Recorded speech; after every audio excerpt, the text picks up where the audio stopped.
Hello and welcome to a brand new podcast, the Yes to Fitness Health in Real Life podcast. So, my name is Ashley Whiteman and I am an online fitness coach and I've been in the space of health and fitness for about 5 years now. Now, if we flick back, you may or may not remember a podcast I did, beginners bodybuilding podcast, where my focus was very different to where it is now in this space. So rather than leading on and joining back into the podcasts, I thought I would create a brand new series and dive into the areas of fitness that I find very interesting at the minute and also very relatable to me and to my mindset around the world that we live in now. But if what I'm talk about during this episode resonates with you, then I do urge you to stick around and listen to some of the upcoming episodes that I will have on this podcast.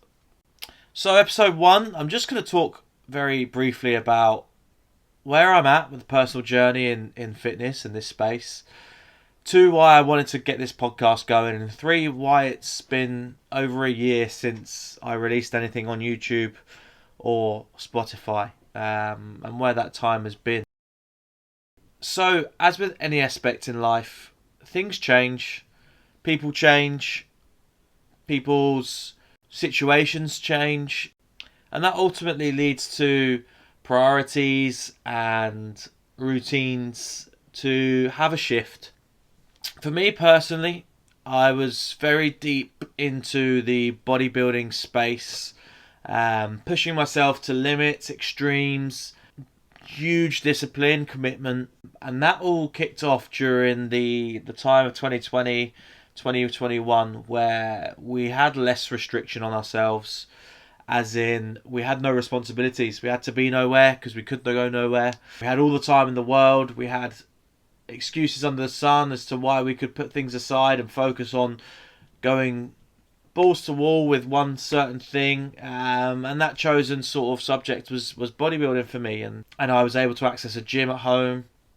I could cook and eat when I wanted, what I wanted, how I wanted, and be as strict with myself as I wanted to be.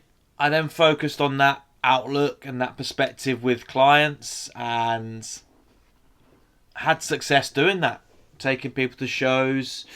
But as we started to get back into the normality of life, my own personal calendar changed. I become a lot more busy with travel, a lot more time taken up on flights and long journeys, and my 100% dedicated discipline for bodybuilding started to slip. I realised that I wanted to come out of that phase and focus a little bit more on health. So I sat back and I thought about what my new focus should be, and with the bulk of my clients being busy individuals with scattered routines, which I hadn't really experienced in the first phase of my coaching.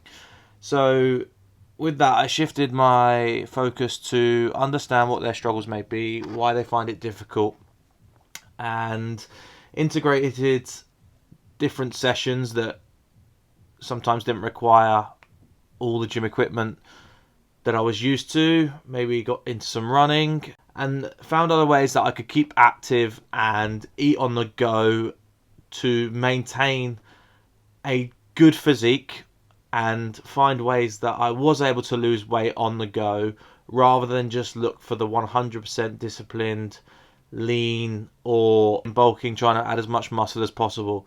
And find that balance. So I've been sticking with that for the last year and very much been enjoying it.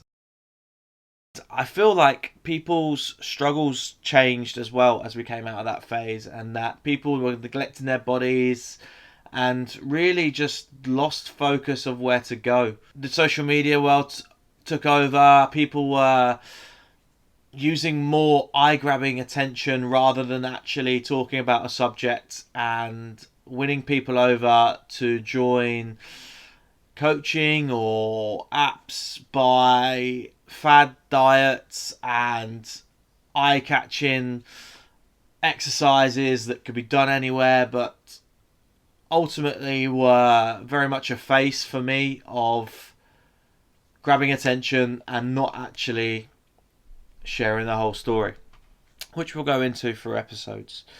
And also what this series is named, Health in Real Life.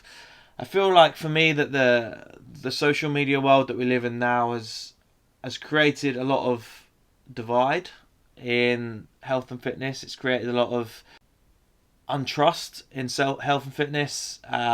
People don't trust in other people as much anymore. People also want urgency when it comes to a lot of subjects in their life, as well as laziness and wanting to input as little as possible for maximum output, and are ultimately searching for this more than they are dedicating time to themselves to become healthier. So for me, I wanted to go into topics about that and really dive into how you can help yourself as well as your mental health in changing the way that you perceive health and fitness and what it means to you to enable you to become better at it. If that sounds like something you need support with, these episodes that I create will not be long. They can be listened to in a break, in a journey, and hopefully they will help you to reset your mind and your focus around health and fitness. So I look forward to creating more content. This is just the first episode where I just wanted to get things off my mind and get back into the space of recording. So thank you for listening to episode 1 of the Yes to Fitness Health in Real Life podcast.